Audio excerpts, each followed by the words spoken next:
Yo, what's up mga idol, mga kabarangay? Welcome back dito po sa Loy TV Sports Ginebra Channel. Guys, ang ating pong topic ngayon ay ito, okay? Game preview po ng Game 4 between Ginebra at ito pong San Miguel. At ganoon din, extend na natin sa TNT at Meralco, alright? And of course, mga pa-shoutout. Bago po yan, magpapasalamat muna ako sa inyo, okay? Para almost 20k at 3k followers sa Facebook. Maraming salamat po sa mga hindi pa po follow and subscribe na mga bossing. Alright, ito po ang channel na may muka.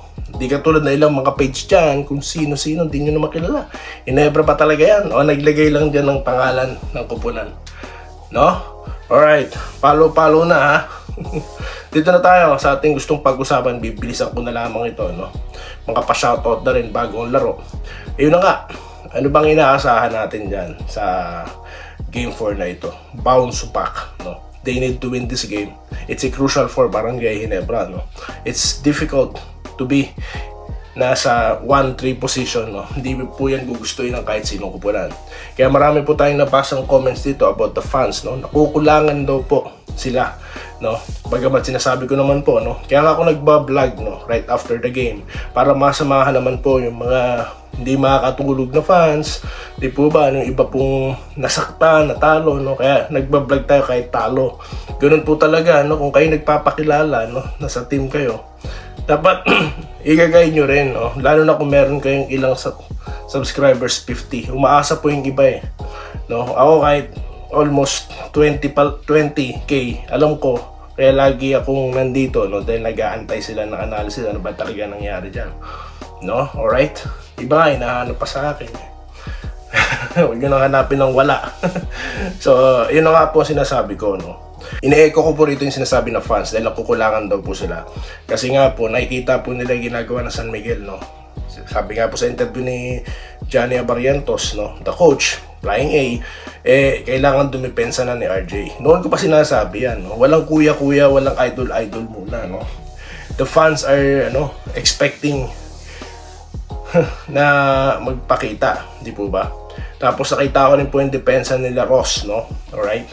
At yung interview dito kay Coach Tim Cone na it's on him daw. I don't understand. No? I don't understand.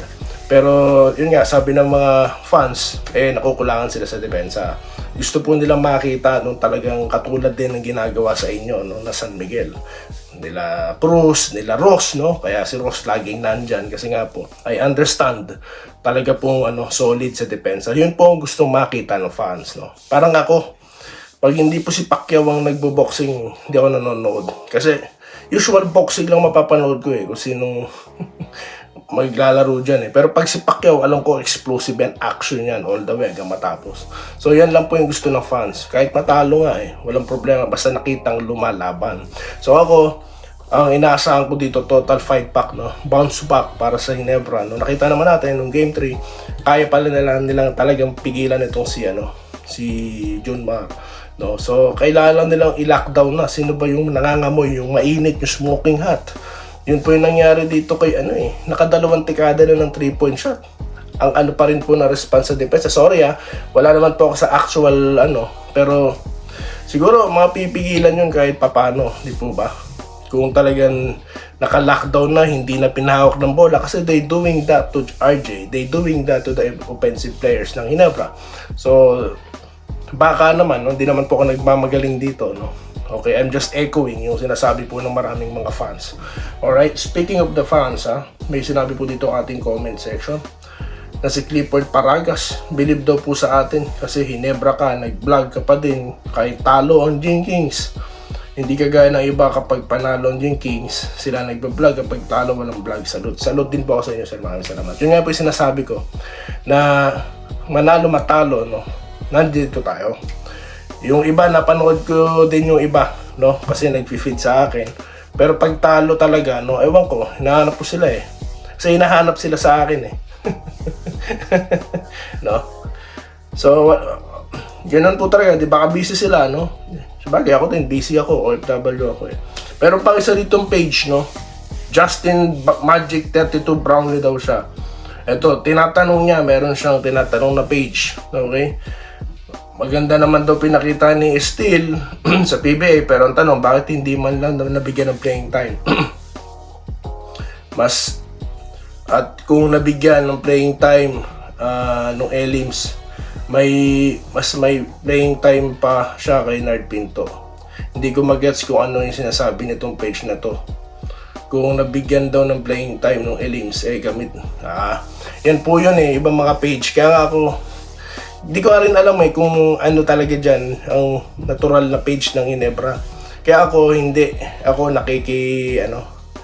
nakikisama sa mga page kung sino-sino. Kasi una nga, walang muka. Hindi mo alam talaga kung sino yung admin dyan, sinasasalita. Marami po nagpapakilala, pangalan. Pero yung diwa po na sinasabi, kung ano-ano. Iba nga, puro kabalbalan. Kaya nga pinasok ko na po yung Facebook, no? Para nakikita ko po kasi ibang mga fans sa kagustuhan nilang makibalita sa Ginebra, pumapasok sila kung sa anong page.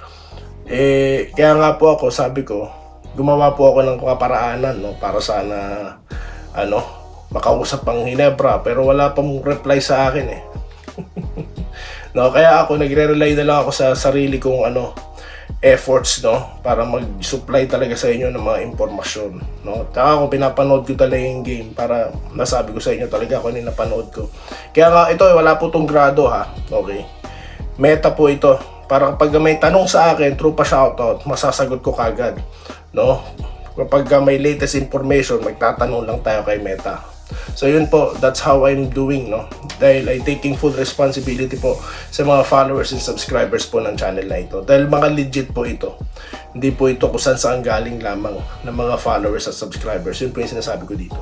Mga guys, magbabalik po ako for more pa-shoutout. Pasensya na po kung wala po tayong pa-shoutout ngayon, no? Gusto ko lang po sagutin yung mga nakikita ko sa social media, no?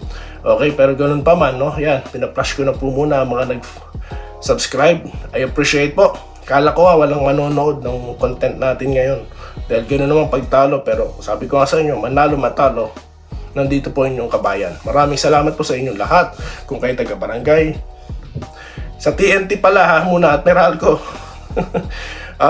Tingin ko ito TNT. Bagamat natalo po ang TNT noong nakaraan, I understand, no, magpa-fight back ang Meralco. Pero sa series na to kasi pinipili ko pong, sa tingin ko na mananalo, no, based po sa nila performance and at the same time sa mga stats at players, TNT, no. Alright, so tignan po natin. Let's enjoy the game mamaya.